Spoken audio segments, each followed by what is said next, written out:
Welcome back to the channel. We are here December 17th, and this is going to be the 2-game slate on Saturday. Like I told you guys, they're going to be gearing towards more Saturday games, getting away from the Thursday games. This happens every single year, and it's going to roll all the way into the playoffs. And we have two nice matchups. Buffalo Bills in Denver against the Broncos, and then the Carolina Panthers going up against the Green Bay Packers in Green Bay. All right. And you're already looking at Aaron Rodgers, the highest priced QB. You know his ownership is going to be up there. But question mark is he's been very, very, very consistent. This is a type of slate where it might throw you off a little bit, but he hasn't had a bad game since, so you should trust him. I like him at 7,800. Carolina does have a very decent defense. They're tough. They're scrappy. Matt Rule has coached them up very, very well with the young defense that he has. Definitely focused in on defense throughout the whole entire draft. But the connection between Aaron Rodgers and Devontae Adams is going to be a very tough thing to stop for them. So definitely very viable. Aaron Rodgers at 7,800. Next option, we have Josh Allen. With all the ownership going to Aaron Rodgers, obviously in a matchup where they think that this is going to be a blowout, Josh Allen is going to be a little bit under the radar in a tough environment in Denver, but something that he is used to. He plays in tough conditions in Buffalo, and he played tough conditions all his life in Wyoming. So he's used to elevation. I don't want to play that narrative on this. Had a tough game not tough game, but he showed up against the Steelers. Now he's going up against a depleted Denver Broncos secondary where he has weapons that he can throw to, like Stefon Diggs, Gabriel Davis, Beasley, and Dawson Knox. So I think I might lean more to Josh Allen just because I feel like all the ownership is going to be on Aaron Rodgers. And I like him. I like him at 7,200. You avoid some of the Aaron Rodgers love, and you get someone in an environment where he's used to.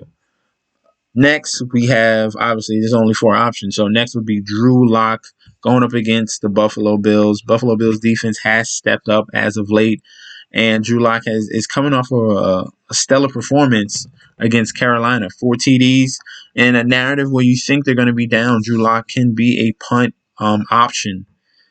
He has to lower his mistakes. Right now, he's at an even 13 for 13 with the touchdown and interception ratio, pretty much a 1-1.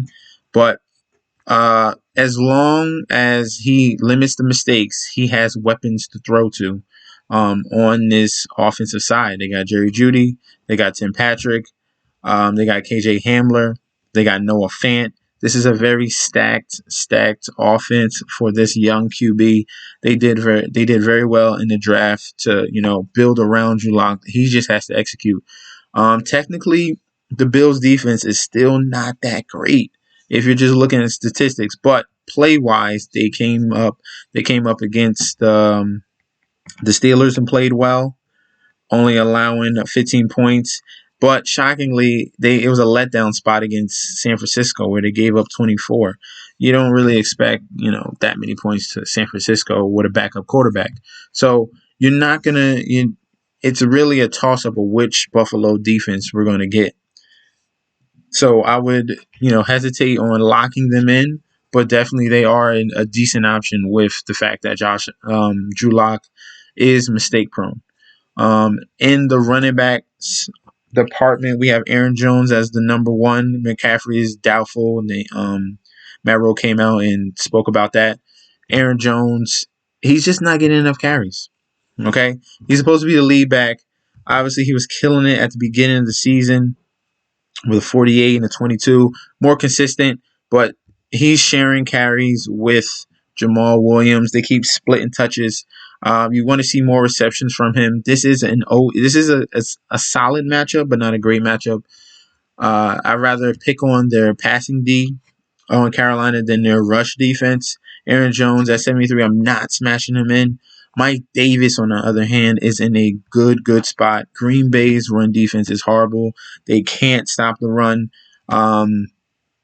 And Mike Davis taking over that lead role. You saw what he was able to do last week against Denver, a tougher defense, and you see the work right here with 5 receptions, 6 targets.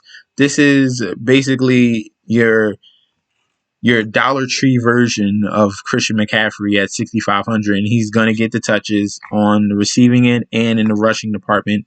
I definitely like Mike Davis in this matchup. We got questionable tags on Melvin Gordon and Philip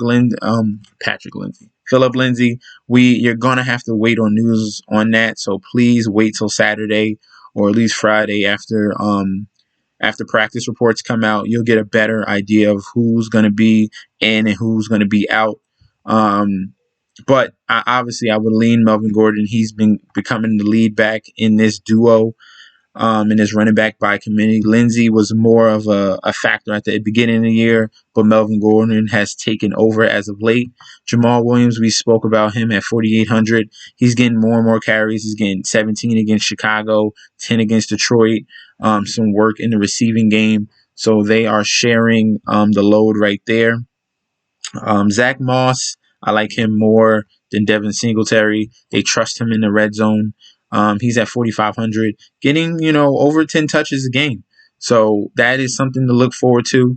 Especially you want the guy that's going to be in the red zone. You think that the Buffalo Bills is going to be able to move the ball on Denver Broncos defense, and at that goal line, they just got to give Zach Moss the ball.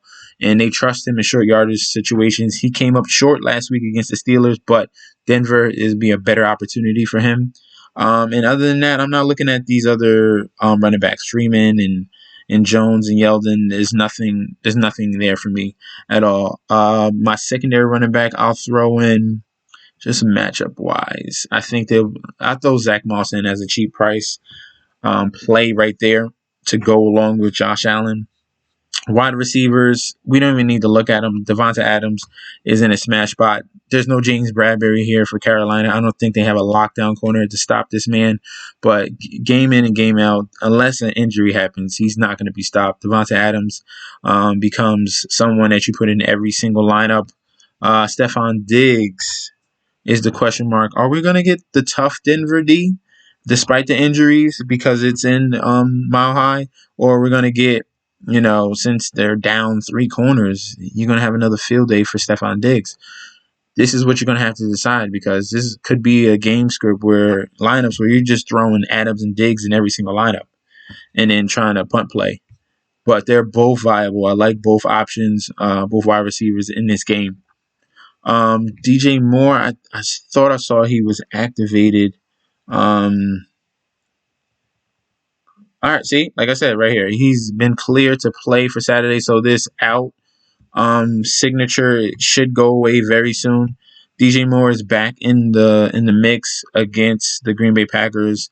Robbie Anderson gets a little bit of help. He might not have to see number 1 coverage, corner coverage from that Green Bay defense, who's better on the secondary but worse in the run department. Now you're getting a full complement of wide receivers for Carolina, for Teddy Bridgewater, that can compete with this Green Bay defense.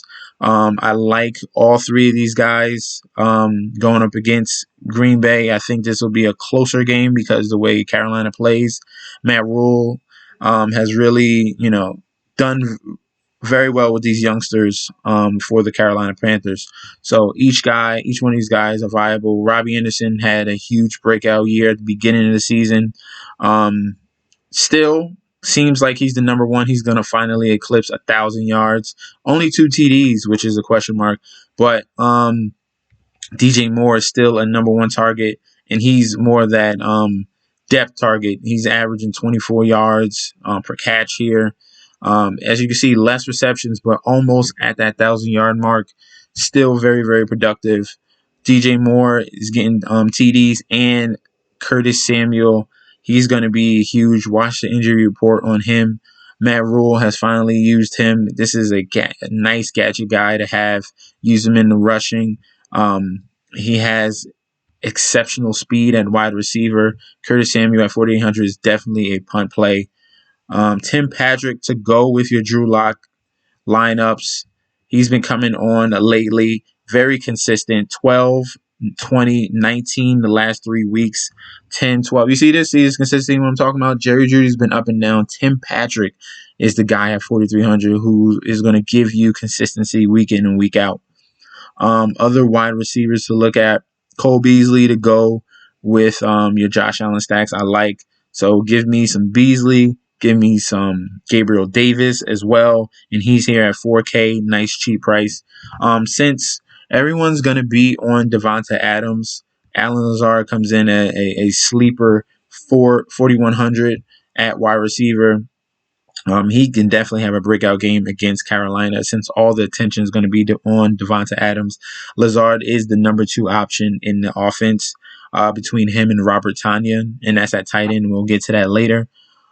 Jerry Jeudy at wide receiver. He's slowing down a little bit, kind of maybe hitting a little rookie wall. Lock is not really locking in on him.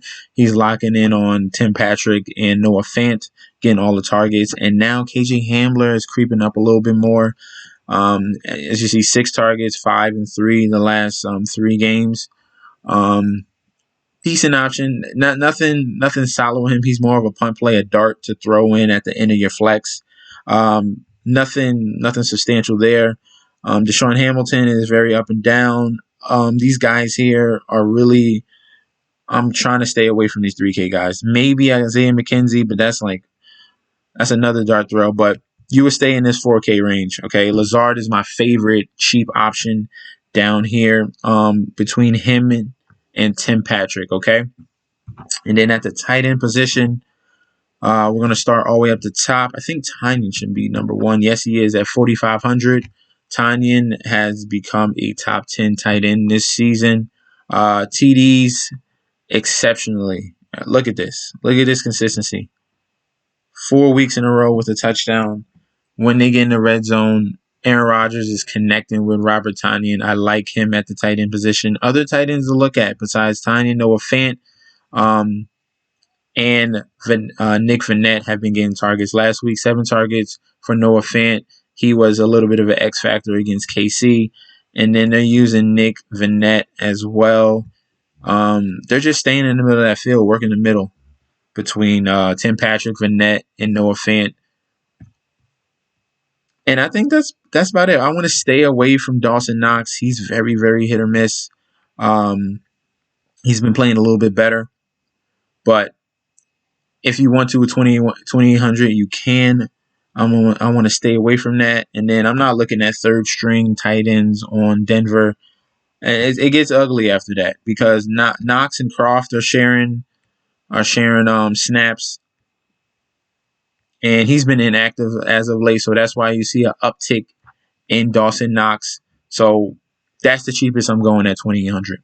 Okay, 2,800 Dawson Knox is the cheapest tight end I would go, but I'm leaning on Tonyan or Noah Fant in those 2 guys.